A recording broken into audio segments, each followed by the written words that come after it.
Here is my audience. Okay. My name is Andrea Barris, and I will be discussing the use of Adderall, the effects, and the recreational use as well. So what if I told you I have a pill that can make you feel energized, determined, empowered, sociable, less distracted, and more eager to live life? Would you take it? What if I told you I had another pill that could give you paranoia, depression, extreme nervousness, agitation, irritability, and hallucinations? Would you take that one? Which one would you rather feel? A high on life and motivated feeling, or depressed, nervous, and agitated? These pills I am talking about are not different pills. In fact, they are the same ones known as Adderall. Today, I will be discussing the widely used choice of the drug of choice, Adderall. We will focus on what Adderall is, short-term and long-term effects of Adderall, and the recreational use and abuse of this drug. Let's begin with what Adderall is. Adderall is a legal drug prescribed to those that suffer from attention deficit hyperactivity disorder, also known as ADHD. According to the National Institute of Mental Health, estimates show 8 to 10% of people suffer from ADHD. People with ADHD have problems paying attention and concentrating, difficulties following directions, they are easily bored, move constantly and are impulsive, they have forgetfulness, problems with organization, they're easily distracted, often loses things, and have a tendency to daydream. So let's look at what Adderall is made of. It consists of amphetamines and dextroamphetamines, which are mixed salts. They act as stimulants for the central nervous system and affect chemicals in your brain that contribute to hyperactivity and control impulses. Speed, ice, and crystal meth are all forms of amphetamines. They're all derivatives, and they release high levels of dopamine, which is found naturally in the brain when people have feelings of satisfaction during eating, drinking, or sexual encounters. There are many ways to take Adderall. The most common way to take it is in pill form. It can also be chewed, crushed, snorted, injected, or used as a stuffing. Stuffing is when you use a mucous membrane, such as your anus.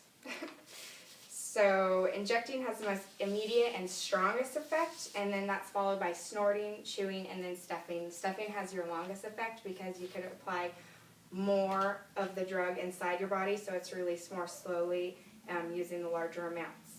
So now that we know the purpose of use, chemical components of Adderall, and the ways of transmission, let's move along to talk about the effects Adderall has on your body. There are many effects it has, short-term and long-term. Some are mild and ignorable, others are more extreme and can be fatal. Adderall gives you that sudden high feeling accompanied by that crash of coming down from your high. Prescribed Adderall is to benefit in concentration, motivation, inspiration, determination, weight loss, and energy, but it is also associated with negative side effects as well. According to the Citizens Commissions on Human Rights, mild side effects include depression, anxiety, mood swings, lack of appetite, personality changes, paranoia, irritability, panic attacks, and hallucinations. More serious side effects include heart palpitations, elevation of blood pressure, cardiac and pulmonary arrest, Down syndrome, Tourette syndrome, seizures, stroke, and psychotic episodes. Severe side effects consist of overdose, severe lasting mental effects, and even death. Adderall has a black box warning on its label, meaning that it's required to have a label on the prescription indicating that the use of this drug can cause adverse effects and to use it widely. It is highly potential for abuse and addiction. It's classified as a gateway drug, often leading to drugs such as cocaine, heroin, and ecstasy. Teva Pharmaceuticals, the company that makes Adderall, made a statement. Adderall is a Schedule II controlled substance, and the package clearly states the risk associated with incorrect dosage, misuse, or abuse, and recommends that doctors properly monitor patients. This medication is not recommended for patients with a history of drug abuse. Adderall is one of many prescription drugs subject to abuse. The use and abuse of Adderall is becoming more and more popular. It is easily abused, and it's easily accessible and available, especially to students and college-age adults. This leads to my last discussion, the recreational use of Adderall among college students and young adults. Adderall is becoming more and more popular, especially around campuses nationwide. It helps with the concentration and the ability to stay up and study for exams. Some students report taking it as a weight loss pill. You often see Adderall at parties and late night rages.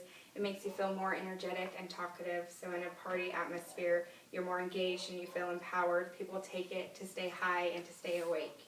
Students buy pills off of those with prescriptions, so ranging from $5 to $40 a pill. Many students buy 5 to 6 pills at once so they can share them with their friends, resell them, or use them while partying and hanging out. A lot of people use Adderall purely for recreational use, and it's one of the most commonly passed around drugs on campuses.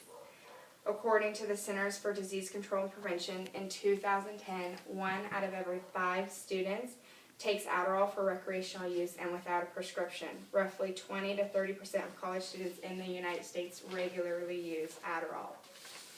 Recent posts in the New York Times invited students to submit personal stories of their abuse for academic advantages. They received over 200 submissions.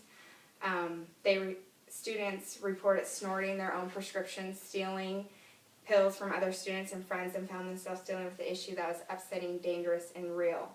Here's a list of a few quotes from submissions that were sent in. A 16-year-old female states, "Something inside me that sparked the drive to be independently successful died. I swallowed my pills."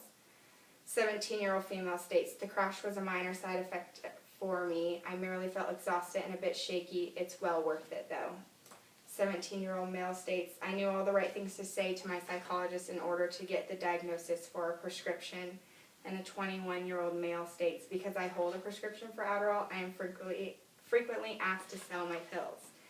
Adderall, used as a recreational drug, is a serious and concerning matter. Like I said before, 20 to 30% of college-age students use Adderall as a recreational drug across campuses nationwide. Awareness and education about this drug needs to be known and spread to students so they are aware of the benefits and the risks that are associated with Adderall.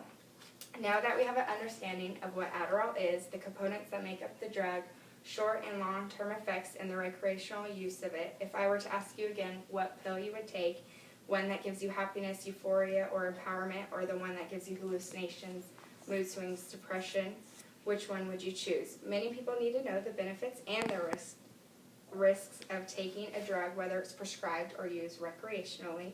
Do your research, know what you're putting into your body, and understand how the benefits may harm you, short and long term. Educate and be aware of your surroundings. Adderall has both positive and negative qualities. It should never be abused and should always be used with doctor supervision and with a behavior treatment plan with your psychologist or a doctor.